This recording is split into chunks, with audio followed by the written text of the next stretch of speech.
మహాగణుడును మహోన్నతుడైన యేసుక్రీస్తు వారి పుణ్యనామములో ప్రియులారా, మీ అందరికీ ఈ విశ్రాంతి దినము వందనములు తెలియజేస్తూ ఉన్నాను.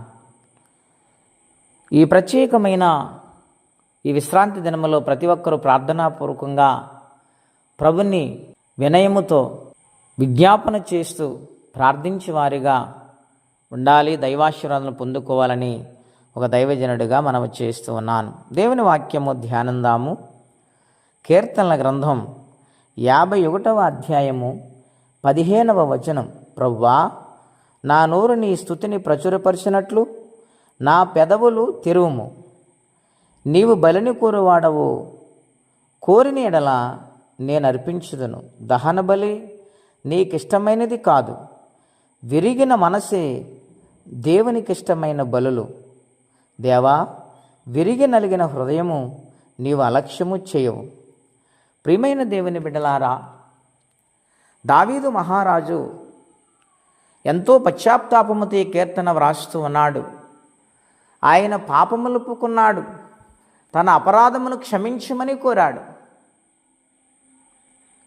నీ సన్నిధిని నాకు దూరము చేయొద్దని ఆయనను బ్రతిమాలుకుంటూ ఉన్నాడు. కారణం, ఆయన చేసిన బత్యబా విషయంలో చేసిన తప్పును బట్టి ఆయన ఒప్పుకొని విడిచిపెట్టి ప్రార్థన చేస్తూ ఉన్నాడు. నేను పాపిని, నాయన నన్ను క్షమించు, నా పాపమును కడిగని ఆయన ప్రార్థన ప్రారంభించాడు. దేవాని కృప చొప్పున నన్ను కరుణింపుము, నీ వాత్సల్య బాహుళ్య చొప్పున నా అతిక్రమములు తుడిచివేయమని ప్రార్థన చేస్తూ ఉన్నాడు. రెండవదిగా మనం చూస్తే, ప్రభువా, నా నోరు నీ స్తుతిని ప్రచురపరిచినట్లు నా పెదవులు తెరవమంటూ ఉన్నాడు. అవును ప్రియులారా, ప్రతి నోరు దేవుని స్తుతించాలి. బాలుర యొక్కయో సంటి పిల్లల యొక్కయో స్తుతుల మీద ఆయన ఆసీనుడై ఉన్నాడు కదా. గనుక నోరు స్తుతించే, ఆరాధించే పెదవులుగా, నోరుగా మనం ఉండాలి ప్రియులారా. దావీదు ఆ విధముగా స్తుతించటానికి ఇష్టపడ్డాడు. దేవుని విషయములో ఎంతో భయభక్తులు కలిగిన వ్యక్తి ఆయన. నన్ను ఒక్కసారి జ్ఞాపకం చేసుకొని నేను స్తుతిస్తుండగా, నిన్ను మహిమపరుస్తుండగా, నిన్ను ఘనపరుస్తూ ఉండగా, నాయనా నన్ను ఒక్కసారి మీరు జ్ఞాపకం చేసుకోండి అని అంటూ ఉన్నాడు. విరిగిన మనసే దేవునికి ఇష్టమైన బలి. విరిగి నలిగిన హృదయాన్ని ఆయన అలక్ష్యము చెయ్యడు. ఏ విషయములో నలిగిపోతున్నావు? కుటుంబ సమస్యల, బిడ్డల విషయములో బాధపడుతున్నారా? లేక అప్పుల పాలై నలిగిపోతున్నారా? తెలియని రోగము వెంటాడుతూ ఉన్నదా? ఏ పరిస్థితులలో నువ్వు కృంగిపోతున్నావు? హృదయము వేదనతో నిండిపోయింది. ఏ యొక్క ఇబ్బందులు నిన్ను వెంటాడుతూ ఉన్నాయి? వాటి నుండి విడుదల పొందాలంటే విరిగిన మనసుతో దేవుని సందులో ప్రార్థించే వారిగా ఉండాలి. విరిగి నలిగిన హృదయాన్ని ఆయన అలక్ష్యము చేయడు ప్రియులారా. కనుక అటువంటి మనసుతో ప్రార్థించగలిగితే ఆయన కటాక్షము మన మీద దిగి వస్తుంది.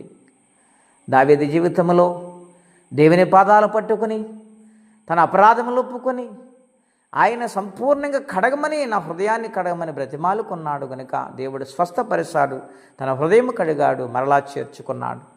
మన జీవితాల్లో కూడా మన అపరాధములు, పాపములు క్షమించే దేవుడు ఆయన. ఒప్పుకొని విడిచిపెట్టి ప్రతి సమస్య నుండి మనం విడుదల పొందుదాం. దేవుని కొరకు సాక్షులుగా నిలుద్దాం.